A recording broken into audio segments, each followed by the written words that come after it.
I'm Bishop C. Patton Williams. I came to Ocala in February of 1992 to become pastor of what was then the United Pentecostal Church, and I pastored here until February of 2019. I'm Corliss Williams. I'm the wife of Bishop C.P. Williams. We've been together for 56 years. And in your own words, what would you guys say has been the legacy of Cornerstone Ocala? Cornerstone has always been about changing people's lives, whether it was here in this building or the 4 years that we spent on the campground or back when we were on 8th Road.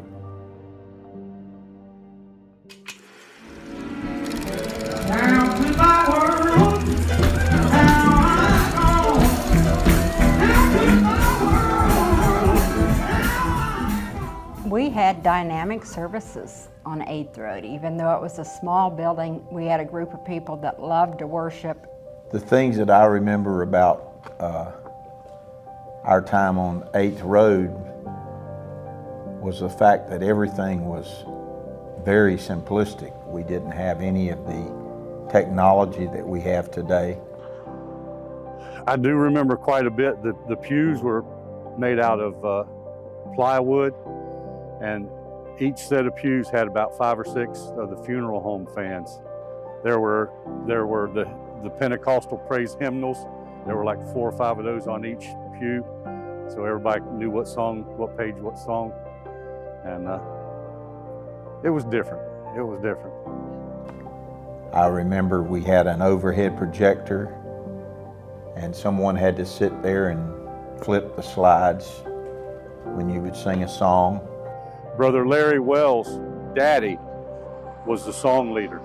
I remember him being up there, and one of the old hymns was "He Brought Me Out," and he would get a hold of that pulpit. He brought me out, and I was like, yeah, that guy believes it. You know, I got the Holy Ghost in this old original building, and that was pretty awesome. As Sister Williams said, we had wonderful, wonderful moves of God. We saw many people receive the baptism of the Holy Ghost, and lives changed because of the powerful presence of the Lord that was in that place. I'm so appreciative of the fact that even though we did not have a lot as far as this world is concerned, there was a powerful, powerful move of God's Spirit and His presence. And that's what makes the difference.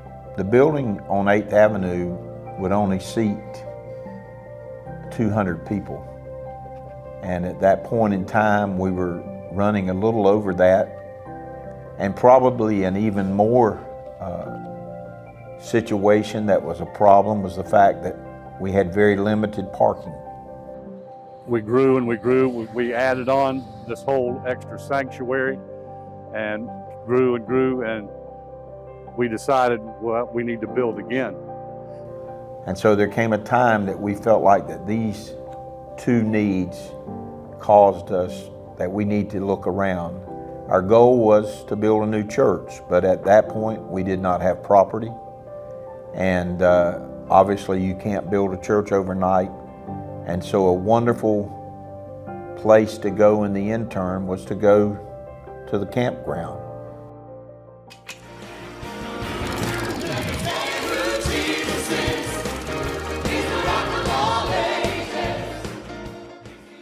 When we were at the campground, we still had good services, and amazingly, we had a lot of visitors, and quite a few people come to know the Lord during that 4 years.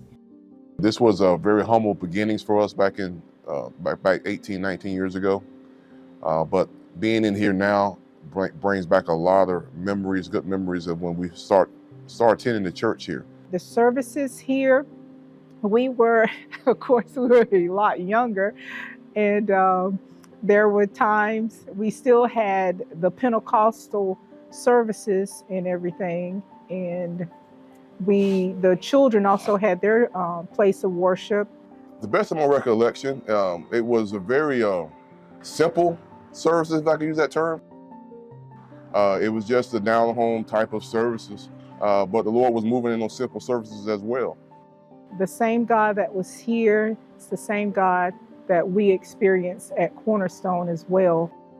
Several years ago, I had the opportunity to minister in another district, and at the end of a service one Saturday morning, there was a young couple that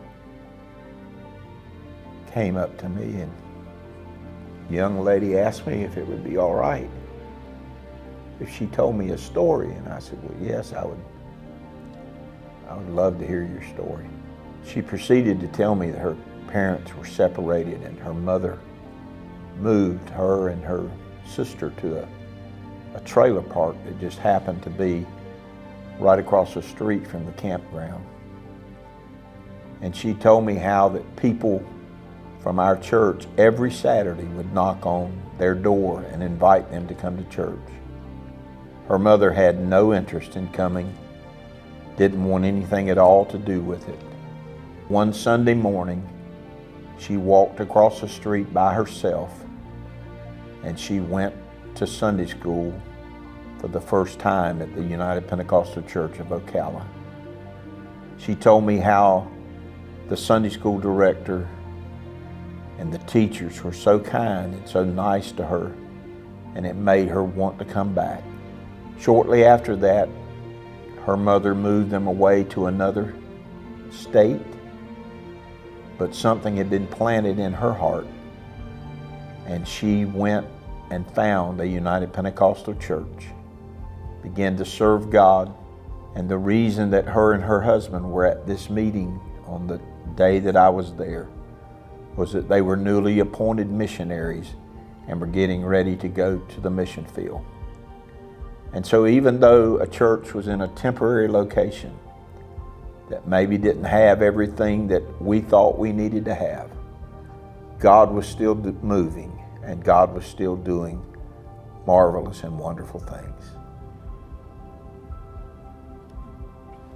After we moved to the campground, it took us a couple of years to find this property. But when we finally bought it and were able to purchase it, we immediately began to make plans to build the building that we worship in now.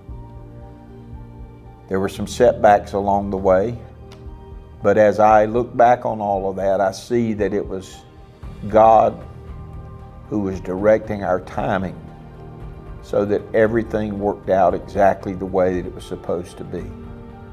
And on Mother's Day, we were able to move into our new sanctuary, to a packed house and a powerful move of the Holy Ghost.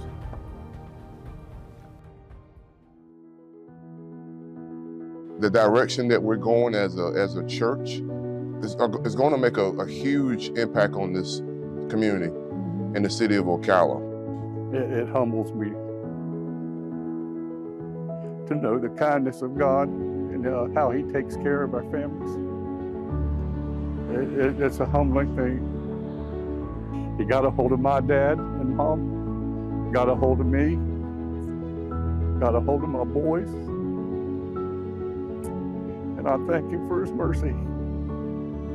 We're just so happy and so blessed that God allowed us to be a part of this and to leave a legacy, not just for Cornerstone, but for us, and that we will have the stories to say. My children and my grandchildren will be able to say, you know, that I'm not a first generation Pentecostal. At Cornerstone, our mission is to help people build a life that lasts. And when people build lives that last, that becomes a legacy.